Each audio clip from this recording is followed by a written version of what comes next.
So we were talking about TikTok, and I'm proud of you because you're jumping into something that, and let the record show, I told you about TikTok and you should get onto it a while ago. True. Now, but for some reason, there's a split division where there's people who jump onto TikTok, and that's the majority because it's a new thing that hit the market and a new platform, and people are going there. And then there's other people who sound like, I don't know if they're being stubborn or if they are being mainstream or like hipsterish, where they go, oh no, I'm into reels. So I think it's the people that don't want to keep moving platforms and are just like, I'm gonna, well, although I don't know, because I do feel like most people that do reels will still post to TikTok because why not? It's the easiest thing to do. But I do feel like it's like the people who say I only watch reels is the people are like, oh, I'm too like lazy to get off this platform and go to a different one. Now, for me, I didn't want to get on TikTok because it was like another thing to do, and so to me it seemed like just this. Oh, there's like I'm already like having a hard time keeping up. Now I have to like, find ways to like. I just knew I was gonna get consumed by the content, and I did last night because you told me to start consuming more TikTok content because I post reels. Now, why did I say consume more? Because the more you consume it, the more you know what's working and what it gives you ideas. Yeah, what of other things people are to doing. do. Yeah, which is true, but at the same time. Did you go down a rabbit hole? Yes, Oh, I was like taking a bath, and I don't follow anybody really. I was following like 10 people, and so I started like trying to figure out like, okay, I'm gonna start following more people and see what they're doing and what's working, and then I like went to bed at like midnight and I lay down and my mind was like spinning and I could not fall asleep. Spinning with ideas or spinning of content you just consume? Ideas. Oh, yeah. Well, that's me every morning I go take a pee.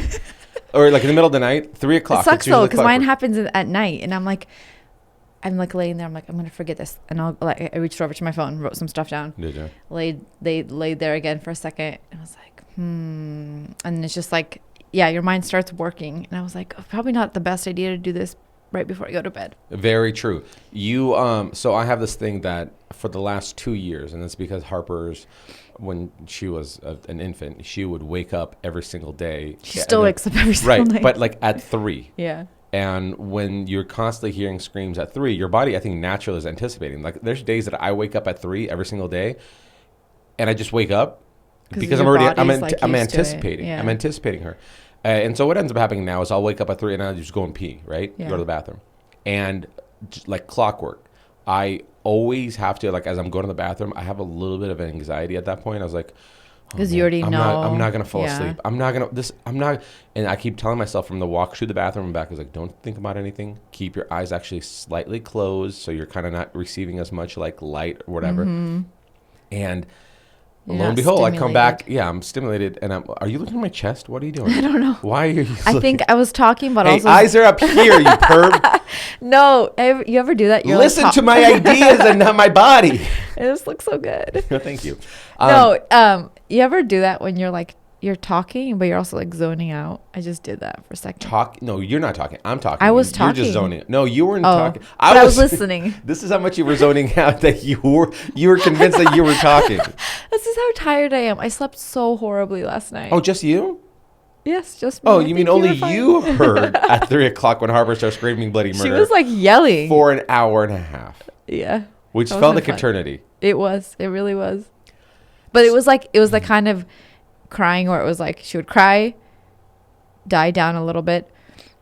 So then you started falling asleep. And then she goes, when you're like, and right when you're in that like hitting that perfect sweet spot where you're falling asleep, you hear it again. And then you wake up again. Yeah, and that was like for 2 hours last night. Blessed. So now, so you have to be, so because that's what I do when I wake up at 3 and I tell myself, okay, don't think, it doesn't always help.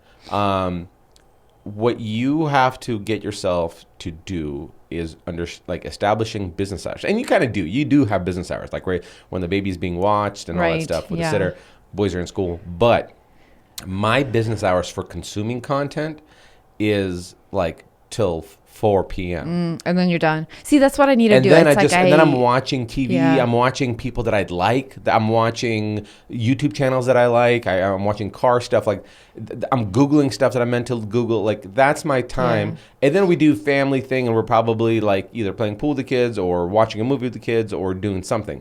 But you can't allocate the time of focusing on content creation at night, because at that point you're going to be filled with, don't forget to use this hashtag tomorrow, and then Yes. you will stay up and try Thinking to about yeah it. you'll go in and out of that. But even just like the ideas in your head is just like, yeah, like it just it will not turn off. And so I was like, this was a bad idea. yeah, it was and So now I know, you're like, learning from it. yeah, I'll just Also, do it in the morning. what you said is very smart, and not a lot of people understand this, is that everybody's brain is consumed with a lot of things. They're like, don't forget to do this.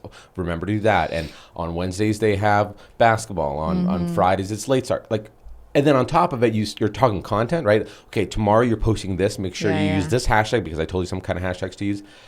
It will keep you up at night. Now, the trick that I use and a lot of very high functioning people do is if you write it down somewhere, and I actually have. I have a notepad, yeah. Well, we all have notepads. Cool. I mean, that's like on really my cool phone. that you have Yeah. an iPhone.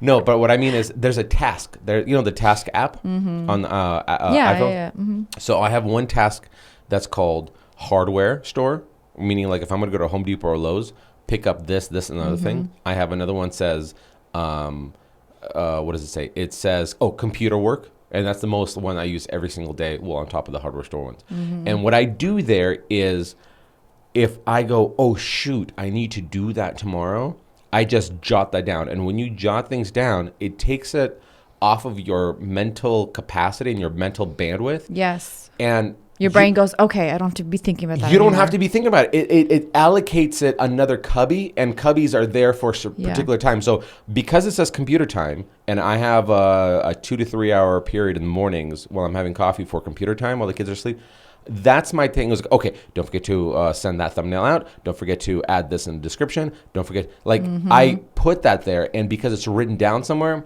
I don't have to worry about not remembering it. Yeah. So then when I sit down with my coffee, I kind of go in this automated zone. I pull up my task thing, I hit computer work, and then from that point on, I go do this. This is another thing. Check all the things off the list. and Yeah, some of it the did. things It have did been help writing yeah. things down. And then I feel like just creating the list too. But though, I mean, you do have to remember to open your notepad and look at what you wrote down. Well, it has to be. Well, that's why I think you have to title it computer work. Yeah. And if you're saying my mornings, And if are you my do it every day, you'll always know. if you have, okay, so you and I go on our computers for work in the morning when the kids are at school. So you have computer work as well. And you have computer work time slots, right? And then you have time slots for when you work out. And it's pretty consistent, right? You're like, you're working out usually around 2. You're doing computer work between like 10 and 2 maybe. So if that 10 and 2 is your computer work, then that's the thing you should be like, let me click that app. Okay, nothing there. Okay, yeah, I got to do that. And then it's done. And then it takes that weight off of you. Now you can worry and think about other stuff. Yeah, I feel like that's helping a lot. I also realized, like, you have a calendar of when your videos are going out and all the things you have. I started doing it on my phone, on my notepad as well. Is I have Monday through Friday, like, what is it called? Bullet points. Okay. And then I, under those like subtitles, I have everything I want to get done that day. So it's all like the link stuff, creating the reels. Maybe that day it's like a hard post, whatever it is.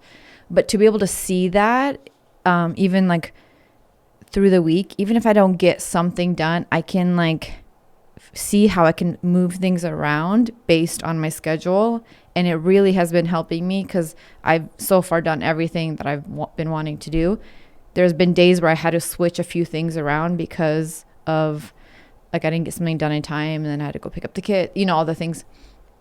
But I have noticed if I see it, written down, which I mean, a calendar is the same thing, but I have to have like specific things written for that day. It's interesting. Which is just a to-do list, obviously, Right. but I have to like write down even specific things, not just like do links. I will write down Tuesday is going to be linking lamp links. Yes, lamps. Yeah. Wednesday is going to be, shelf styling links. And so it has to be super specific so I know exactly what I need to do that day. Yeah.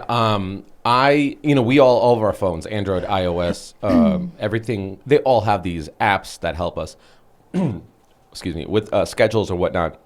But it's a proven point that the ability to see something on a larger scale, I believe, what is it? Macro is small, micro is large, right? I mean, Micro small. well, I always thought micro was small because it's like you're looking under a microscope, like it zoomed in. But macro is considered like on a grander scale, right? Macro, yeah. So I was right. Oh, so you were right. You were right.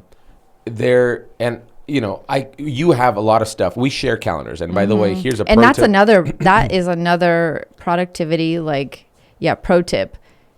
Sync your calendars With your spouse, for sure. Your spouse or your significant other, whoever, your kids. Yeah. If you have kids who have phones, it is like the best thing ever. Like to today, be able to just see it. Yeah. When you put it in, it updates the other person's calendar. Like today, you have a book club. Yes, in the evening. Which I didn't know you had a book club. I knew you had a book club because I didn't know you joined. You told me you were joining a book club. I didn't know they're It's tonight. It's tonight. But it's cool. Yeah, all that stuff goes in there. And what ends up happening with these calendars, they're very helpful with couples. Because sometimes you forget to tell the person, right. We have dinner, or right. Did you forget that? Yes. But you and I look at our calendars every day, and so it's like even though you forgot to tell me, I'll see like, oh, he has a tattoo appointment. Okay, like I know he's probably going to be gone this amount of time. This day. Now, and another very beneficial part about the computer, the calendars on the phones, not only because it's easily accessible all the times and updatable, but that when you're working with brands. Or maybe a work thing, and somebody says, "Hey, when do you have a time to do a Zoom meeting to plan for what the brand wants to portray in the ad, whatever?"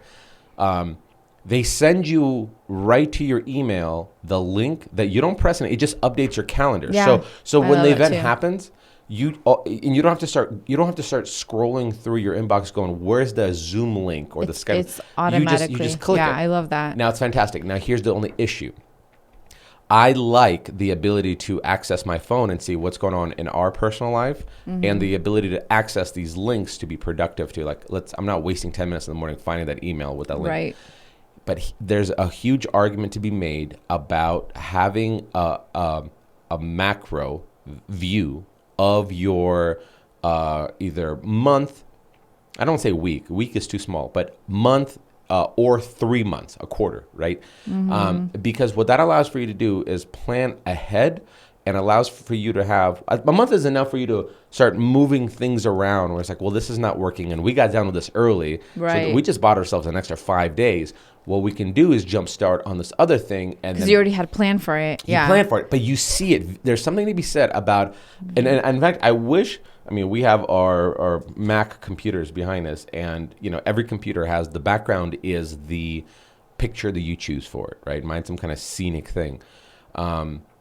Now, I wish, for productivity's sakes, the computer background is the calendar, period. Like one giant, exactly like the ones in our office here. I wonder if there's a way you could do that. Like 2 feet by 3 feet, was a 2 by 2.5 foot calendar that it's a month, and I could see everything written. I could see that in a couple of weeks, Kyle is not coming, and then I could see another thing is we have to submit that video for that. I could see that, okay, I promised this brand I'll be posting their Instagram. I'm seeing it, and I can move it. Especially because for I'm seeing deadlines, I feel like you need to see those to see, okay, how close are you to the deadline, and to be like aware of it. Every time, if Kyle has an appointment or something, I don't put it in my phone. I put it on that calendar right there, because I could physically walk into the office and I say, this is computer time. Part of my ritual is I have to look at that calendar and see what does the next 10 days, 14 days look like, and I'm basing it off of the 30-day calendar that I'm looking at. And it allows for me to move some sticky notes around, and then I'll flip to the next page. And my projects right now are all booked out till the middle of summer, which is very nice because it takes a level of anxiety off. But it also allows for me that when a brand says, like, hey, we want to do a video with you in March, I flip the calendar March and I go, oh, cool. I have these 2 videos that are planned for March. And how about I put you down for this one? Like, you can do that when you see things on a larger scale. When it's on a smaller scale, when we're looking through our little, 2.5-inch by 5-inch phone, you can't see that. You can only see an entire month. But then you just see a bunch of dot points on there and you don't know what's happening there. So you're saying like visually seeing like a bigger calendar. In fact, Jesse Itzler, his wife invented Spanx. Okay. And Jesse Itzler is entrepreneur, has invested. Just got my first pair of Spanx. Did you really? The ones I wore yesterday. Oh, those are okay. Spanx. Oh, I didn't know that. They're leather. I always thought Spanx were like the things that would like that's how they started out. But now they have like leggings. But now they have like leggings and all, and that's why I think they're actually known for now is those like faux leather Spanx. Yeah. But so his wife invented that, and Jesse has his own investments with like private jet companies like that, like investing in that kind of technology and services and many other things. But he came out with a product which is so simple as an invention, but I could see the benefit, and he's calling it the big ass calendar. And it's essentially this. Like it's a thing that folds into a 9.5 by 11 sheet of laminated paper, right? So you can flip. You can put it in your folder, and you can like flip. Here's 1 month. Here's the second month.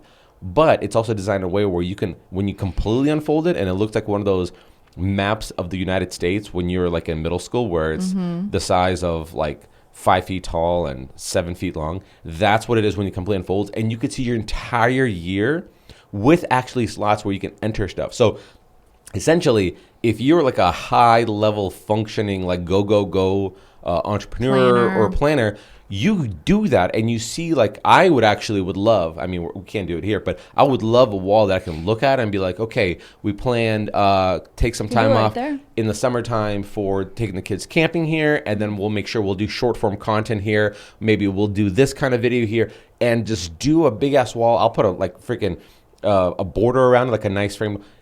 Being able to see things on a larger scale, because I think the problem that happens with not only productivity or entrepreneurship or just day-to-day life is we look at things and problems when, like, as if we're looking at them through a microscope.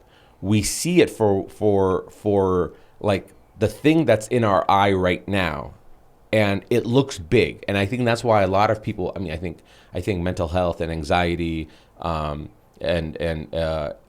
think it's all real, but to some of us, it's you look at it as it might be a pebble, but because how close that pebble is to your eye, it might look like a big boulder. It's because you didn't like plan for. You didn't anticipate a rock. Yes, you're anticipating stuff like you're swimming in water and you see a rock, like, and all of a sudden it's like coming to you. Yeah, versus and that rock is right in front of your eyeball. Mm-hmm. But if you zoom out, and by zooming out, a lot of good practical applications is go for a walk, go for a run, go, take a quick nap, sleep on it for the next day, whatever it is.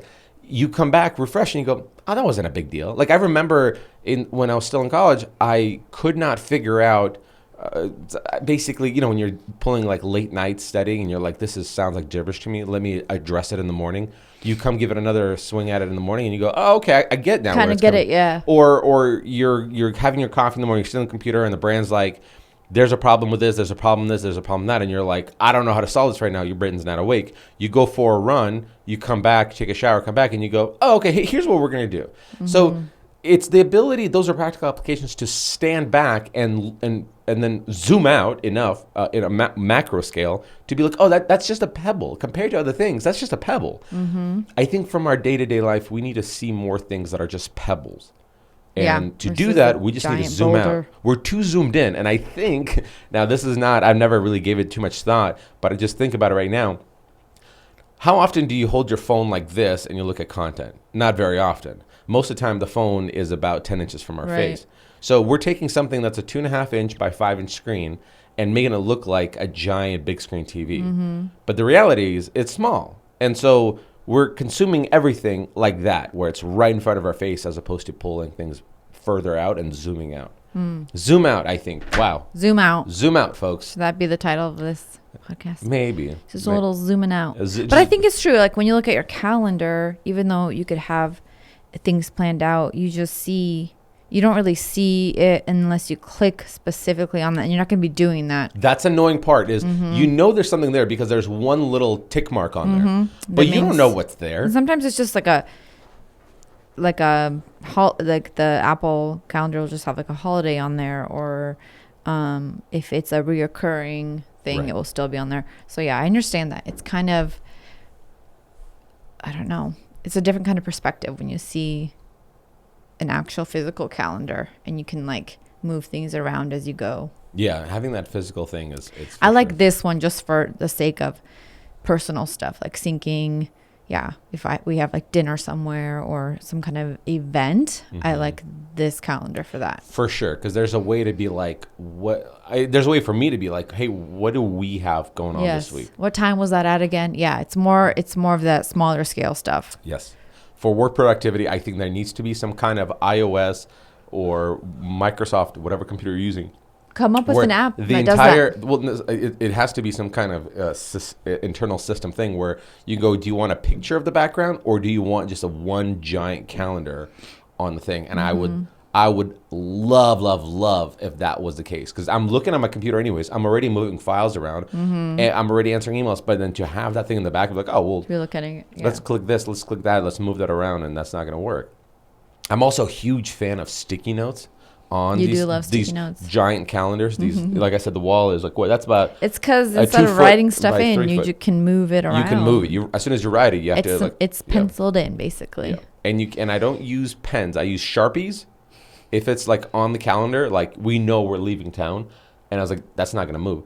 And if it's like deadlines, then it's like pen on a little sticky note, those little smaller sticky notes. And man, I really attribute to a lot of my productivity to that organization system. And sometimes you actually find yourself finding time for creative thinking, if you want to call it that, like where.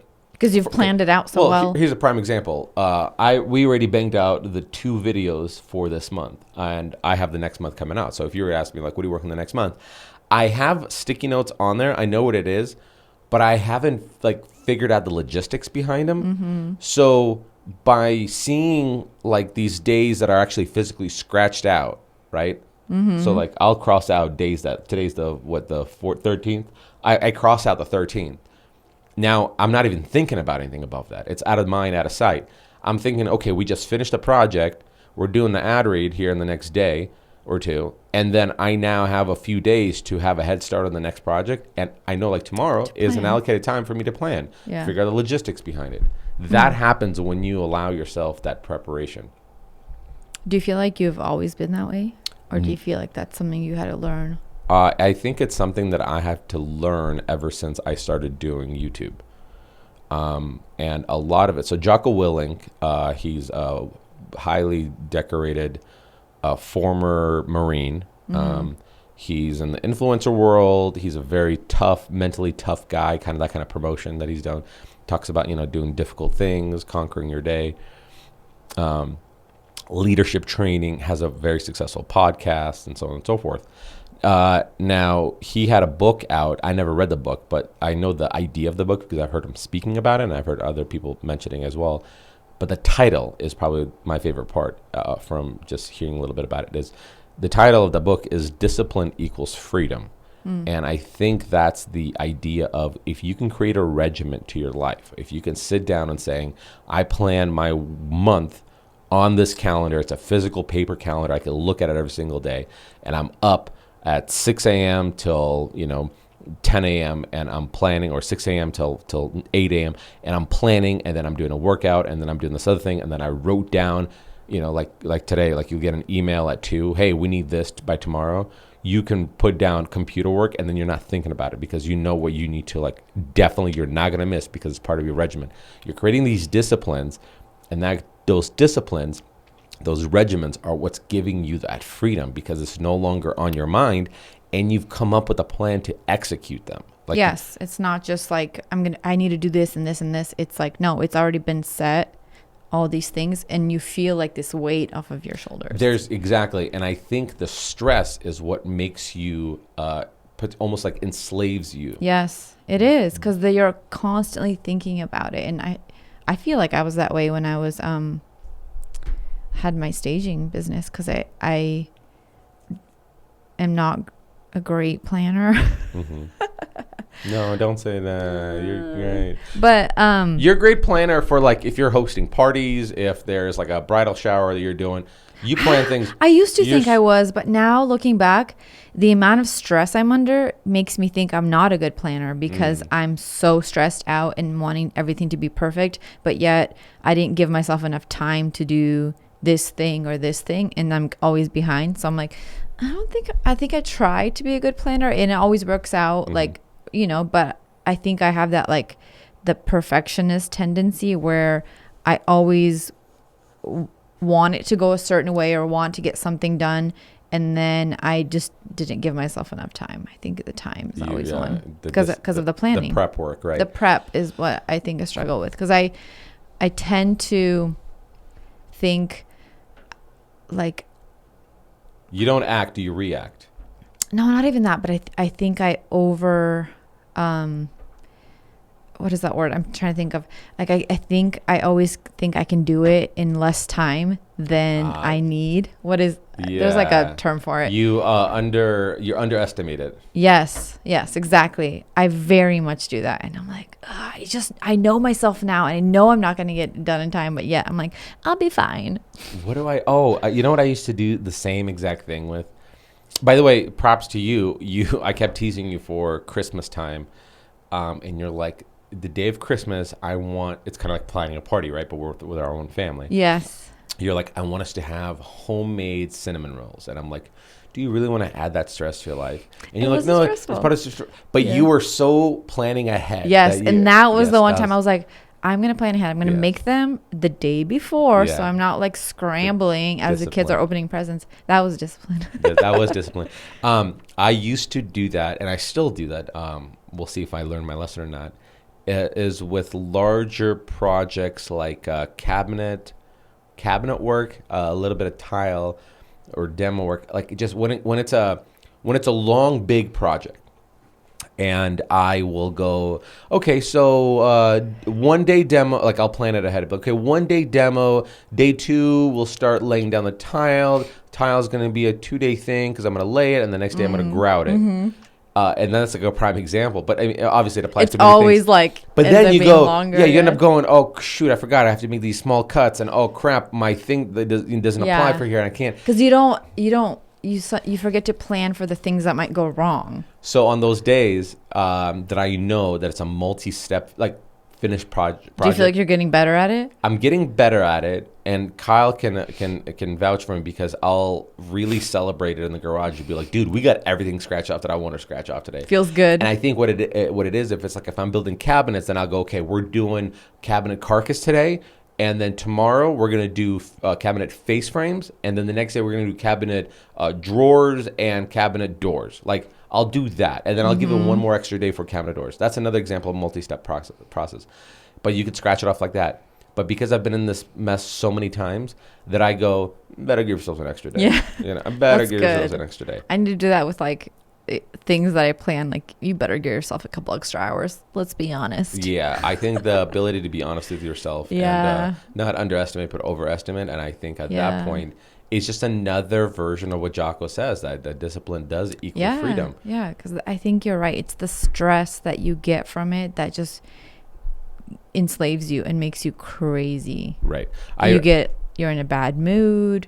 You feel like you're chasing time and you're like always behind because you don't have enough time in the day to finish stuff. And it's just never enough. Never enough time. I recorded a podcast with Ben Ueda. He was a guest a second time in a row. And that's going to be released obviously before this episode comes out. So I'm sure people already heard it. But what Ben is a very smart individual that breaks things down. Both how they affect, like on the sociological perspective, like how do people's behavior apply to it, but he's very self-aware about time, and he's said it before that like time is the only thing we really have, like here on Earth and our life and our health, right? And we can somewhat like control at certain like for certain things. Sure, but his point was, I guess he was going with is. He's very good. And he never said this, but I've kind of picked up with him from just like conversations. He breaks down tasks in forms of like, or energy or bandwidth that he has, in percentages. So like I'll be talking to him and he's like, oh yeah, when this part of the thing slowed down, then I allocated 30% to working on this new endeavor that I'm working on. What does that mean? And then 30%? and then I'm like, I have like 15% that I allocated this, and I was like, how do you know how much percent that is? Are you just throwing numbers, what it feels like? Yeah. And I don't know what his approach is, but like I legitimately, after I always feel I'm not doing enough, but when I first started, I had 12-hour work days. So I was like, 12 hours is plenty enough work. Anything more than that, that's too much. And then as this business has grown, I've gotten better and better about like growing it, and then like delegating tasks that are taken away from more creative planning, right? So started this thing, did all my links, did all the website stuff, did all the edits, did all the video editing, did all the recording, and then Kyle came in the world, and then he's now editing. So now I'm allocating those days of editing. That now I'm going, okay, I'm going to focus on developing the merch, and then the merch was developed. Then we was like, okay, who can fulfill that all the time? Boom, delegated to that, and then the website. We needed a website.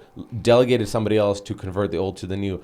Then even the podcast editing, as that came up, like Kyle did it, then I did it, and then we delegated to somebody else. Like, and so after having the conversation with Ben, I was like, I don't think I'm doing enough. Because he was like, because he said a very right thing, but I didn't realize how that affected me. He goes, oh, like, because we're now, he said this off air, but he's like, you and I are grinding all the time. It's like, we're not little lazy, little lazy boys who are working 40 hours a week. And then I crunched my numbers, like, I am working 40 hours a week. And then I felt so terrible that I had to find an extra hour to like allocate to like the next planning. But you shouldn't feel terrible. But then I realized, I was like, oh, but I've delegated a lot of tasks. Yeah. So technically, I scaled it up. Yeah, it is still more than 40 hours, but you're just not doing it all anymore. Correct. But no, it's still like 40 to 45, which is very cush, to be completely honest with you. No, but I'm saying like if you had to do your own merch, if you had to edit, it would be obviously more. But I'm back to 12-hour workdays for sure. Because you've allocated that, like total, it probably would be correct. Over. But it was so interesting that I've been. You're like, oh shoot. I did. I legitimately like look. I have a sheet in here that I broke down like the hours in the day, and I was like, oh my gosh, this is look right here, look at this. All these numbers are broken down. Like it's all Love like it. And then I did like a percentage and I was like, oh, okay, so and then I like what's a percentage? So I was like, okay, I can allocate 10%, and that 10% is X amount of hours, and then so now I'm like looking at like the cabin build that we're playing. So you can find time if you're looking for it, but I truly did feel terrible, but then I also got lost in it because. But you also have to remember, you are a dad of 3 and married. Allegedly. Allegedly. I think at least 2 of the 3 are. Right. But so it's also a different lifestyle. Like I think for him, he can probably like have a longer day, but for you, it's like you have a hard stop because we get the kids, we do some like family time before dinner. It's just a different lifestyle too. And Ben and I spoke about this off camera as well. I wouldn't want you to work more than you do. Right. But here's a great point that he was mentioning off camera that we're talking about. He's like, because I remember a while ago, me and him spoke, and I was just excited by sharing with him how much I'm scaling up. Like I have this person helping me build, so we're now like getting ahead of projects, and I have this person helping. And then Ben's like, what's your most stressful part of your job?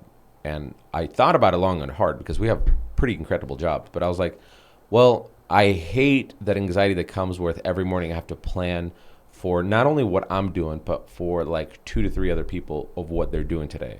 Mm-hmm. And what's the shopping list of the materials I need to tell this person to go get, and how are we going to stay on schedule, and what's their role and what's my role, and how we're going to balance that between 2 different, one camera, 2 different people working. And I hated that.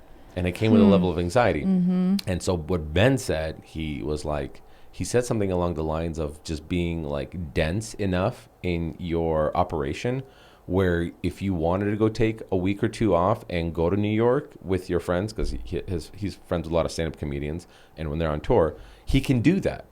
And I thought that was so brilliant, right? Mm-hmm. Where it's not like, it's like this balance of like him going, work more than 40 hours a week. Hustle your butt off. But set it up in a way where if you wanted to take, a week or two off because you're like, I'm going to go do something really fun to enjoy my life, you can. And you don't feel like, oh, what about payroll? And what about the tasks and the fires? I now have to pick up my phone. Like, think about it. For example, like your dad and his granite countertop business. And he'll go to Mexico, or he'll go to Florida, and every morning he's on his phone, like constantly, kind of telling people what to do, where to do it. And not to say don't ever scale up to that size. I think you should. But what you also have to do, I think, is if you go that high, you have to allocate people to do the managing for you. So you're not the one, you can enjoy yourself on vacation. Yeah. Correct. And so I realize that I like that a lot. I like that density that it's referring to, where do a lot of things, work your butt off in terms of more than 40 hours a week, but then have other people in charge of things to solve the problems for you. You know what I mean? So yeah, I think it's a good that's balance. the purpose of scaling is for that reason. Well, I think the purpose of scaling of people are trying to get more revenue, and sometimes scaling means more hands off for sure. But just depends what your priority is. But I just found it very comical that I thought that I was such a lazy POS and not doing enough, and I go, oh wait, never mind. I'm seeing it when I do payroll. Yeah. like I know there's people doing this stuff. Like we're doing fine. In terms of like things are getting done. It just made you like rethink. It made me rethink, but it also made me find, because when you start breaking down your hours, you actually start finding time. If you legitimately go, okay, my alarm clock goes at 6:30. And then by the time I'm done with my coffee, I'm on my computer this. And then by the time we do that, and then maybe I'll put a 30-minute workout in there. And then at that point, we'll start filming, and then we're done. When you truly are honest how you break down your time, and you don't cut corners, like you'll say, like, I start work at 6:30. No, your alarm goes off at 6:30. And by the time you brush your teeth, wash your face, get a cup of coffee, Bubba, it's 7, right? So if you're truly honest about breaking time down, you can find time everywhere. Like I found like an hour and a half. Just found it, huh? And I was like, okay, well, guess what I'm going to do? I'm going to, instead of being done at 3, I'm going to be done at 4. But between 3 and 4, I'm going to clean up and all that stuff. And I'll sit and I'll apply for, like there's something that I'm working with, a project on the side. And I was like, I'm going to start kind of slowly trickling away at that. So I think it's very important to. What's your side? Well, is it secret? Yeah, there's this chick that I really like. I'm not kidding. I'm kidding. No, what's her name and her social security number? Social security number. I don't even know your social security number. I know yours. Do you really? Of course. What do you mean? Of course. We have 3 kids. How would you know mine? I don't know theirs, but I know yours. Oh yeah, forget them. That's not how. It's because I've had to do enough paperwork for you that I like. That's true. Also, it's the easiest. It's the absolute easiest. It's like my birthday. That you're like, there's only one number in there. There's 2 numbers. It just keeps repeating. It just keeps repeating. Well, no, I'm talking about my birthday. Oh, your birthday, yeah. That's funny. You got people out there going to do different random calculations. I know. Like what trying to figure it out. Security number is. Okay, what 2 number combinations? Yeah, no, it's good luck. Yeah. What else is there? Yeah. I mean, it's good to be productive. I finally feel like I had this period of time, and I think I told you about it. I got really burnt out from staging, and I loved staging. It just, because I was by myself doing it alone, it just was not working for me. And then having the 3rd kid thrown in the mix, and I was like bringing her to work with me, it just wasn't working. And then like with you, leave me out of this. Yeah, scaling Mr. Build It up, like you couldn't be like home with the kids anymore, especially like during summer breaks. Anyway, I had this like, how long has it been? I quit. My last staging job was in June. Okay, so 6 months. I had this weird period of time where I like just didn't want to do anything because I think I was so burnt out, and like I didn't want to. I'm like, I don't really want to do social media. I'm not good at it. I don't want to do this and this. I think I needed this, like, I don't know how to even describe it, break from something. You needed a eat, pray, love summer? Is that what you needed? I needed to find myself. I needed to study abroad to find myself. No, I don't know what it was, but it was almost like I hit this point of I'm not happy with what I'm doing, and I didn't know what I wanted to do. And I know, and you know what I think a part of it was, you know when somebody tells you should be doing something, it makes you not want to do it? Yeah. So I think that was a little bit of that when you would tell me, like, you need to do more social media stuff. You need to do more, like, Instagram stuff. You need to do more, like, you need to get on TikTok. I think, like, it's blowing up. And I would be like, yeah. And then it kind of made me, like, not want to do it for some reason. And I don't know Oh, you're why. that person, huh?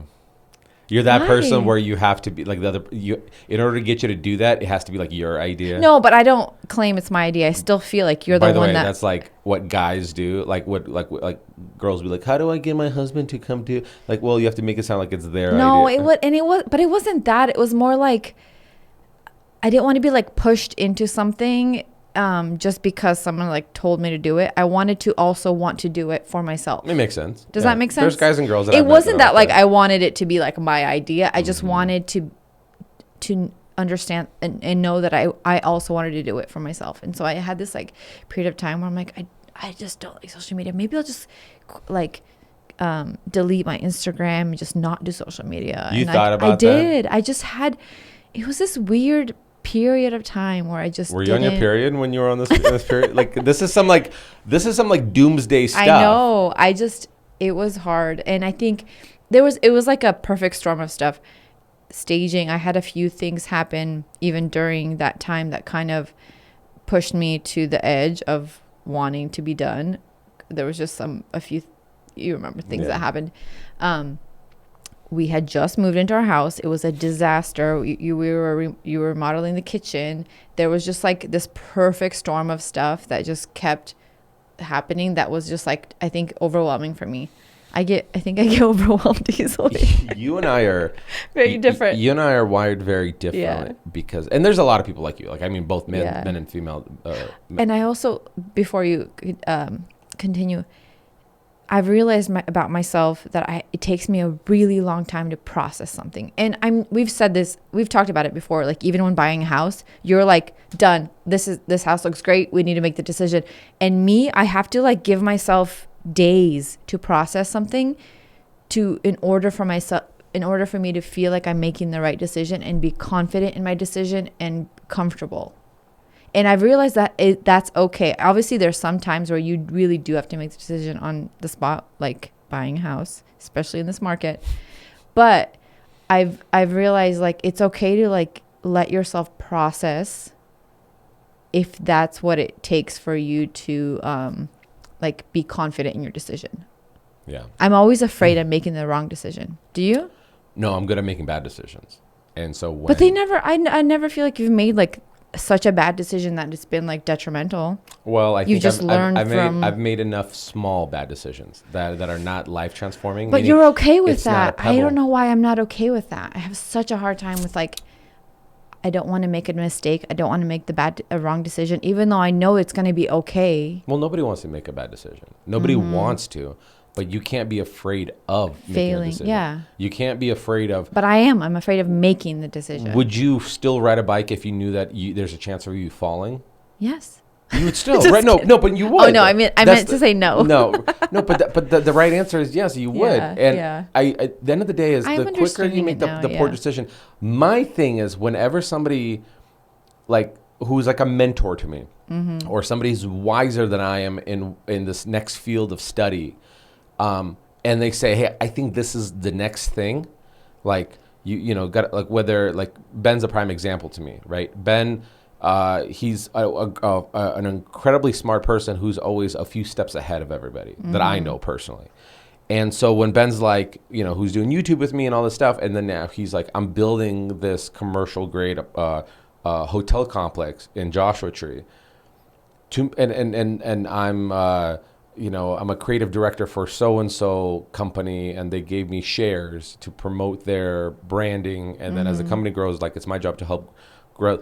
Like, when he's doing stuff like that, well, he has equity in companies. That's what I was going with. Like, they allocate him shares. They're not paying him, but it grows a company. Therefore, if they sell, he could cash out. Anywho, but just from those conversations with people like that, I'm not good at a lot of things. I think the one thing I'm kind of good at is two things: making mistakes and being a good student, right? I never want to feel like I'm the smartest person in the room. So when he's talking about something else that he's doing, it makes me go, I'm not doing enough. If I am not performing as what I should be performing at, not because I want to beat Ben. By no means do I think I will ever beat somebody like Ben, but I want to make the right decisions in life so I could be a Ben. And so you get like really inspired. I get inspired, but I feel like I'm behind. My biggest, because schooling was always very difficult to me. Even I remember being in middle school. When I got sick, I would be anxious to miss school because it was already difficult for me. So by me missing 2-3 days because of a cold or a flu, I now feel like I'm in the very end. I'm the last one across the race, and I hate that feeling.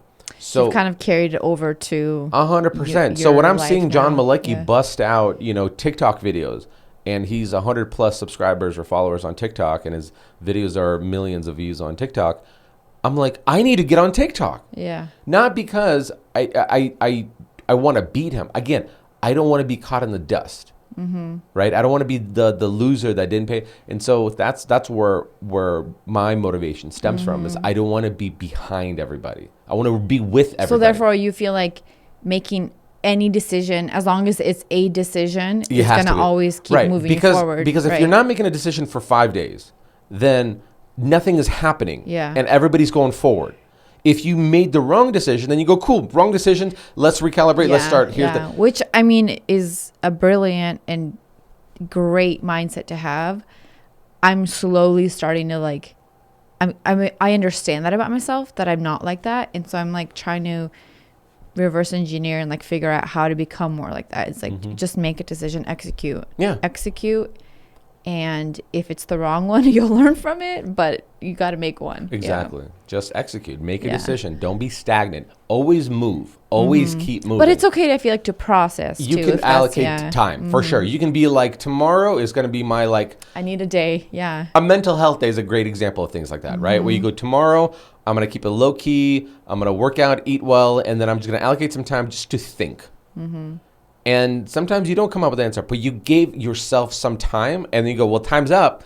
It's piss or get off the pot at this point, right? Make a decision. So I think maybe that's what a healthy step for me is, to still let myself process, but have a deadline of you need to make a decision by this point. Yeah. Versus with everything, this last spring of just staging and trying to figure out what I wanted to do. I just didn't have a deadline or a timeline. It was just kind of I don't know. And I, just did I still had design projects, but it was very part-time, and just, I would, be very picky about what I chose. And now I'm well, I could still do that. But now I'm social media is I already have a following. Why not do something with that? And 100%. I think it took me I think it was even before, it wasn't a New Year's resolution, but I think right before, it was around Christmas time is when my perspective started shifting on that. I wonder what would happen, because I'm a hyperactive person and you're kind of more leveled out. What would happen if we just put you on a subtle prescription of Adderall and your neurons are firing? Oh my gosh. Well, no, but I wonder if you'd be this one. I would just keep going, go. It'd be this. And I think that's why I need that list, because it keeps me motivated. I have this tendency when I'm overwhelmed, which is my very people pleasing, no confrontation personality, is if I'm overwhelmed on behind, overwhelmed on things that I need to do, I almost shut down. My whole thing is I'm just gonna avoid it, pretend it's not there, and that's gonna be my solution, which doesn't solve anything, but that's my tendency. I retreat back and avoidance, avoid everything, avoid conflict. Yeah. But to have this schedule, I'm not letting myself get to the place of being overwhelmed or behind. Sure. Which is what you do with your calendar. So Right. I think discipline equals freedom. Discipline equals freedom. I love it. And you heard it first from Irina Mazukin and not Jocko Willink. So let the record show. You guys can quote me. Just make sure you tag me when you say it, or I'm gonna say like Irina always says, discipline equals freedom. Yeah. Well, good. I'm glad you're slowly improving that, because I think I think you talk a lot about being introspective, and I'm slowly starting to hopefully get there with myself of just being analyzing myself and knowing my flaws and what my tendencies are and avoiding those.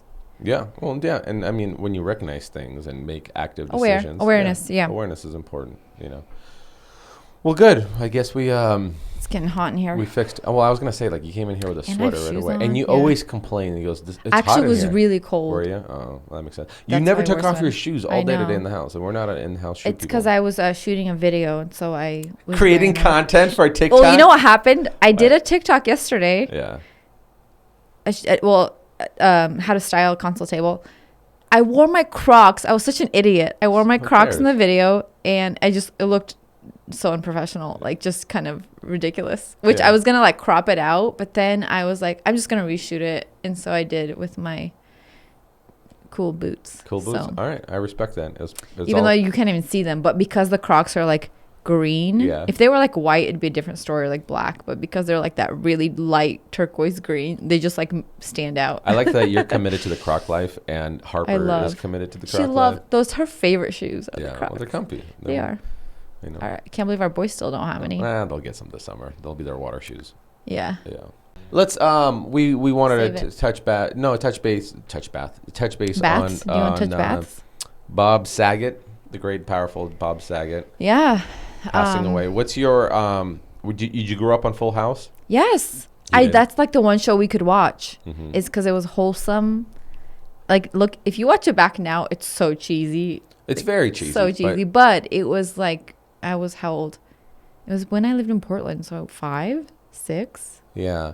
Bob Saget died. They said that he was in his hotel, and at a good hotel, I think. Did you watch Full House? Yes, I watched some Full House. I wasn't really committed to it. I kind of watched anything and everything that was kind of like on with free cable, or like, not satellite. What do they call it? Just basic cable. It was just local channels. Local channels. Yeah.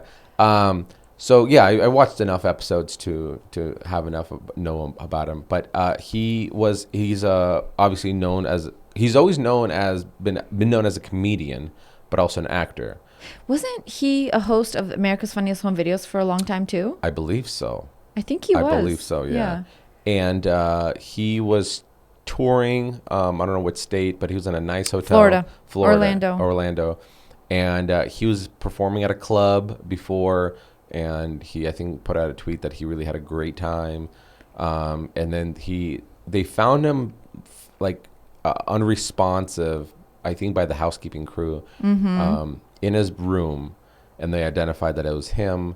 And now apparently it takes a while for the coroner's case to come back to do the investigation. Like, it takes like months apparently, or if not weeks. For like cause of death? Cause of death. But they think there's no foul play. Yeah, and drug use. Like every site is saying. No foul play. They said the way his hand landed on the ground next to the table or something like that, it almost looked like like he was sleeping and then never woke up. Well, that's what it said. There's some new details that said sources close to the investigation said that the actor was tucked in bed when they found him. So it seems to indicate that he passed away in his sleep. Yeah, so and you think it was like maybe a heart attack or a stroke or something? Yeah, but also which is crazy. He's what, 60? 65. 65. Yeah. It's I mean, if you think it's a very sad and tragic death, but that's the way to go. That is the way to go. That is the way to go. In your sleep. You're in your and I mean 80-year-olds can only wish that's how they passed away. But he's sad because he's one of those people that I don't know if he has any negative publilicity about him. He was always just I don't think he ever got canceled. I don't think he got caught with his pants down in anything. And Bob Saget. I never listened to any of his stand up or his type of comedy. What do you know? Yeah, he's I didn't as either, but he's kind of like I don't know if I'm correct by saying clean, like the Christian comedy tour kind of thing, but I don't remember. He's kind of like, I remember hearing the opposite, that he was kind of like dirty. Is he raunchy? I don't know. But I also have never listened to it. I've never listened to it, but I've always associated him to be kind of like Seinfeld. Seinfeld is a clean comic where he goes. Yeah. Seinfeld's whole thing. Maybe he has that same like humor. There's that type of humor that I feel like newer comedians don't have. Sure. Yeah. Well, Seinfeld's whole thing when he like mentors other comedians is like, you take away the raunchiness and the profanity, and if it's funny, then it's funny content. But if you feel like you have to add that profanity and the raunchiness to, then are you really funny if you're relying on that? Which I like that. I appreciate that. I think it's because I'm the same. I'm like, why are you adding all the extra in if you don't like have to? See, I like the extra. I know you do. I like the extra. We went to a comedy show yesterday, and it was like one of your clean like comedian things that you like.